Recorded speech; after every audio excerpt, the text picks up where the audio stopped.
পাটিসাপটা বানানোর জন্য আমি নিয়ে নিয়েছি সেম মেজারমেন্টের এই বাটির মধ্যে, টিফিন বক্সের বাটিতে 1 বাটি নিয়ে নিয়েছি চালের গুঁড়ো, 1 বাটি ময়দা, আর হাফ বাটি পরিমাণ মতো নিয়ে নিয়েছি সুজি। একটা বেগুনের মোটা রেডি করে রেখেছি ঘিটা দিয়ে এটাকে পাটিসাপটাটাকে ভাজবার জন্য। গরম করে ঠান্ডা করে রাখা দুধের মধ্যে, খানিকটা দুধের মধ্যে আমি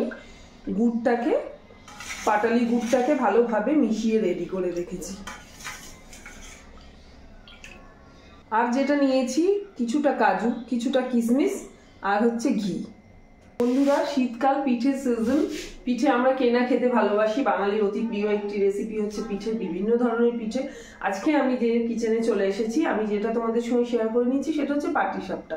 তাহলে পাটিসাপটা তো বানাচ্ছি, বাট বন্ধুরা তোমরা অনেকেই ভাবো যে পাটিসাপটা সবাই হয়তো মোটামুটি বানাতে পারো, কিন্তু মনে হয় পাটিসাপটা করাতে কোনো ঝঞ্ঝাট নেই, কিন্তু ভেতরের পুরটা যদি রেডি করতে হয় তখন একটু অলসতা লাগে। তাহলে আমিও এখানে কিচেনে করছি, বাট আমি কিন্তু এই অলসতাটাকে অ্যাভয়েড করেই করছি, মানে একটা খুব স্মার্ট ওয়েতে আমি করছি পাটিসাপটাও করছি, টেস্টিও হবে আমি শিওর। বাট এর যে ভেতরের পুরটা, সেই পুরটা স্টাফিংটা কিন্তু আমি বাড়িতে রেডি করছি না। আমি কিভাবে করছি, এই দেখো মিষ্টির দোকান থেকে আনা এটা তো তোমরা সকলেই চেনো, মিষ্টির দোকানে এরকম একটা সন্দেশ মাখা বলি আমরা, বা কাঁচা গোল্লা মাখা বলি, এরকম একটা খুব টেস্টি হয় এটা খেতে, যে মিষ্টির দোকান থেকে আমি এনেছি। তো এই কাঁচা গোল্লা মাখা যেটা আছে এটাকে দিয়েই স্টাফিং করবো, আর একটু কাজু কিশমিশ দিয়ে দেবো, দ্যাটস ইট। আমি কিন্তু কোনো রকম ভাবে খোয়া দিয়ে বা কিছু দিয়ে বা দুধ দিয়ে স্টাফিংটাকে রেডি করার ঝামেলাতে গেলাম না, সো দ্যাট যে আমার কুইকলি রেডিও হয়, খেতেও টেস্টি হলো, পাটিসাপটা খাওয়ার শখও মিটে গেল। পাটিসাপটা বানানোর জন্য এবার আমাদের রেডি করে নিতে হবে ব্যাটারটা। আমি সেই জন্য একটা ডেচকি নিয়ে নিলাম, আর সেই স্টিলের ডেচকির ওপরে একটা স্ট্রেনার রেখে দিয়েছি, আর ময়দা এবং চালের গুঁড়ো এই দুটোকে স্ট্রেনারে নিয়ে ভালোভাবে ছেঁকে নিলাম। ছেঁকে নেওয়া হয়ে গেলে সুজিটাকেও মিশিয়ে দিলাম, আর একটা স্পুন দিয়ে ভালোভাবে নেড়েচেড়ে মিশিয়ে নিচ্ছি। আর নিয়েছি একটুখানি নুন, 1 ছিটে নুনও মিশিয়ে নিয়েছি। দুধটা যে বন্ধুরা বাটিতে রেখেছি গুড় দিয়ে ভিজিয়ে, সেই গুড়টাকে একটু পরিষ্কার হাতেতে ভালোভাবে মিশিয়ে নিলাম, ভেঙে নিয়ে। গুড়টা ভালোভাবে দুধে মিশে গিয়ে দেখো দুধের কালারটা খুব সুন্দর দেখাচ্ছে। এইবারে কিন্তু ঠিক এইভাবে একবারে নয়, অল্প অল্প করে দিয়ে মিক্সারটাকে একটা হাতা দিয়ে ব্যাটারটাকে মেশাতে হচ্ছে দুধের মধ্যে। এই অল্প অল্প দুধ দিয়ে আমি পুরোটা দুধই অলমোস্ট দিয়ে ব্যাটারটাকে খুব ভালোভাবে হাতা দিয়ে মিশিয়ে নিয়েছি। প্রয়োজন বোধে তোমরা কিন্তু দুধটাকেও ছেঁকে নিতে পারো। এবারেতে আমি ঢাকা দিয়ে 8 ঘন্টার জন্য ভিজিয়ে রেখেছিলাম ব্যাটারটাকে। 8 ঘন্টা পরে ফিরে এসেছি কিচেনে, আর একটুখানি দুধ দিয়ে ভালোভাবে ব্যাটারটাকে নেড়ে চেড়ে মিশিয়ে নিচ্ছি। আর যেটা করেছি, 8 ঘন্টার জন্য কাজু আর কিশমিশটাকে একটু জলেতে ভিজিয়ে নিয়েছি সফট হওয়ার জন্য। ব্যাটারও রেডি, সব কিছুই রেডি, তাহলে আর দেরি কিসের? সময় না নষ্ট করে চলো একে একে পাটিসাপটাগুলো করে নিই।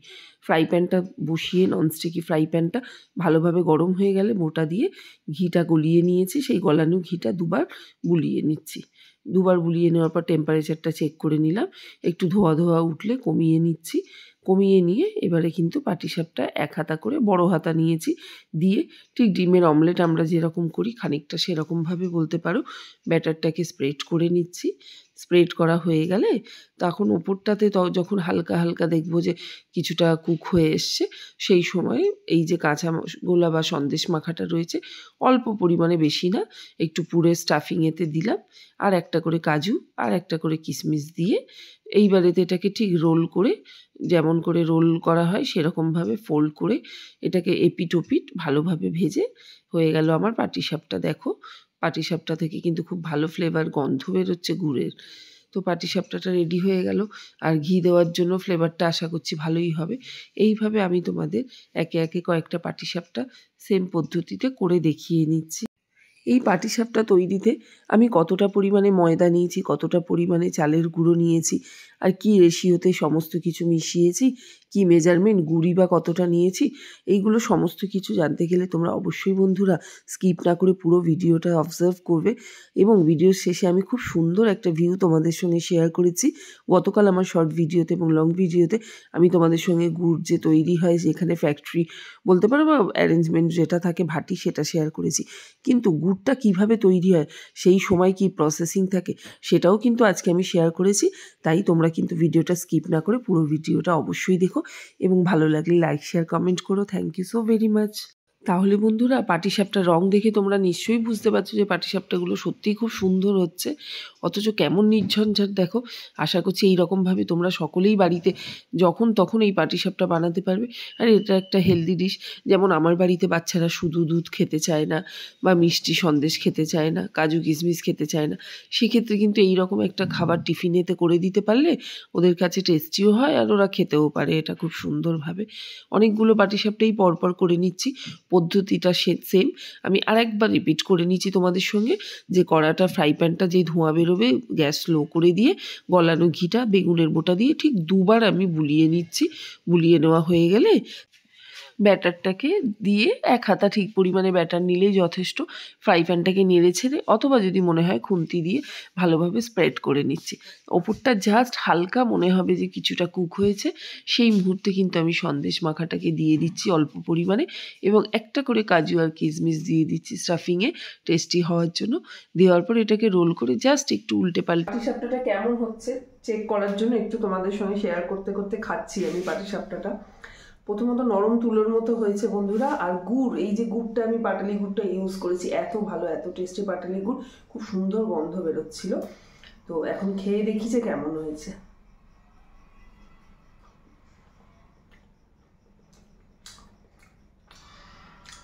অসাধারণ,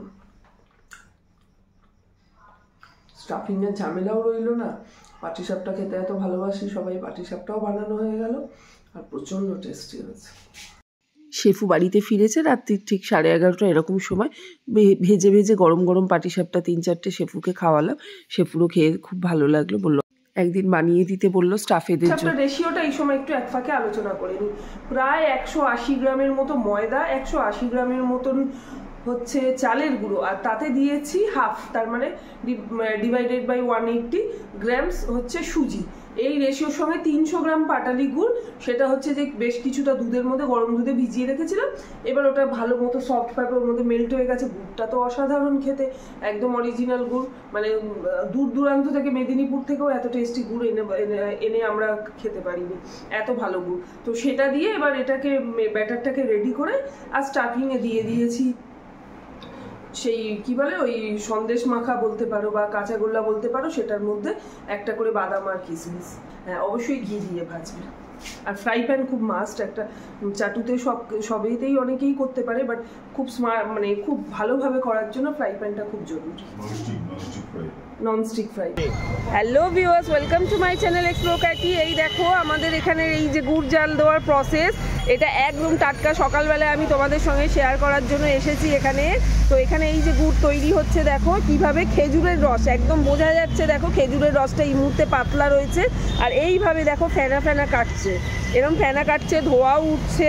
আর এইরকমভাবে কন্টেনার দেখো এরকম কন্টেন করছে যে বড় বিশাল বড় বড় ট্রেতে, দুদিকে দুটো ট্রেতে দেখো জাল হচ্ছে।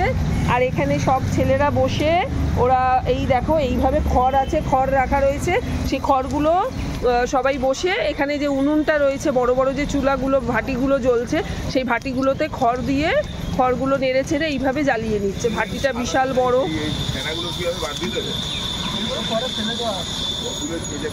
এই এখানে এ পাওয়া যায় না আমাদের ওই খেজুরের রস, না না ওই পাতলাটা কোথায় কোথায়, চলো তো একটু খাই। কোথায়, ওই টেবিলেতে তো, চলো চলো খাই। টাটকা খেজুরের যে রসটা হয়, মানে জাল দিলে তো গুড় হয় আমরা জানি, আর এটাও দেখো এই যে এর মধ্যে রয়েছে এই যে খেজুরের রস রয়েছে, তো এই রসটা একটু খাবো আজকে, খুব ভালো লাগে ঠান্ডা ঠান্ডা মিষ্টি মিষ্টি খেতে।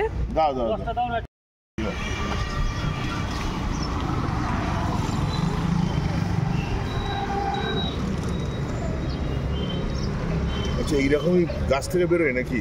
হ্যাঁ হ্যাঁ, এই দেখো টাটকা রস গাছ থেকে কেটে আনা, মানে গাছ থেকে রসটা ছেঁচে বের করে আনা, ঠান্ডা ঠান্ডা হয়ে আছে, ঠান্ডা হয়েছে আর খেতে খুব টেস্টি হয়। আমি আগেও একবার খেয়েছিলাম, আজকেও খাচ্ছি।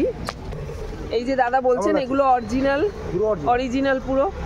না না, অরিজিনাল ডুপ্লিকেট কথা হচ্ছে না, আমার হচ্ছে যে গাছ থেকে এইরকম জল বেরোয়, এইরকম এই যে পাতলা খেজুরের জলটা মানে রসটা দেখতে অরিজিনাল রসটা ঠিক এরকম পাত্র পাতা থাকে ওর মধ্যে পরে সারা রাত পড়বে, পড়ার পরে ওই ভোরবেলা নিয়ে এই যে জাল দেওয়া হয়, এই যে গুড় হচ্ছে গাছ দেওয়ার পরে গুড় হচ্ছে। আমি আর কি বলবো, দাদা তো সমস্ত প্রসেস বলেই দিলেন। এই টাটকা রসটা ঠিক এরকম পাতলা হয় আর খেতে খুব সুন্দর হয়। আর কিভাবে ওনারা কন্টেন করে গুড়টাকে রেডি করেন সেই প্রসেসটা কিন্তু দাদা ছোট্টভাবে খুব পরিষ্কারভাবে বুঝিয়ে দিলেন তোমাদের।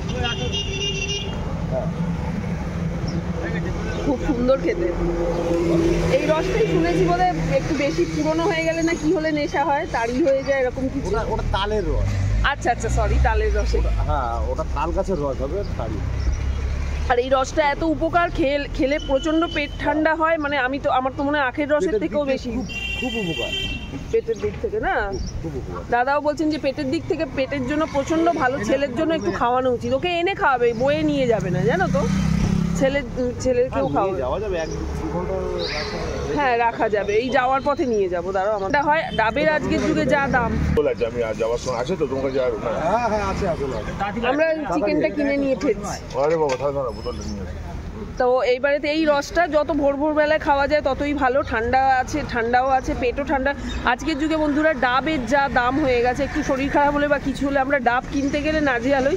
একদিন ডাব খেলে 7 দিন আর কেনার মতো সামর্থ্য যেন প্রায় হয়ে ওঠে না। প্রচুর দাম ডাবে, কিন্তু এইটা মাত্র 10 টাকাতে এই খেজুরের রসটা আমরা খেয়ে নিচ্ছি এবং এটা পেটের জন্য কিন্তু ভীষণ উপকার। আমি তো ছেলের জন্য কন্টেন করে নিয়ে যাচ্ছি।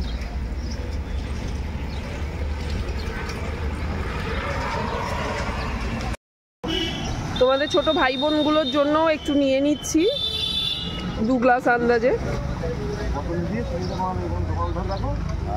হ্যাঁ সেটাই।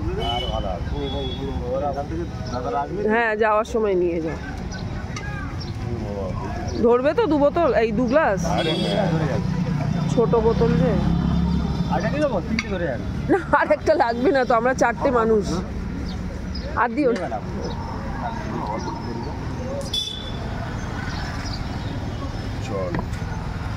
নিলাম 2 গ্লাস, কিন্তু অনেকটা এক্সট্রা দিয়ে দিয়েছেন ওনারা এর মধ্যে।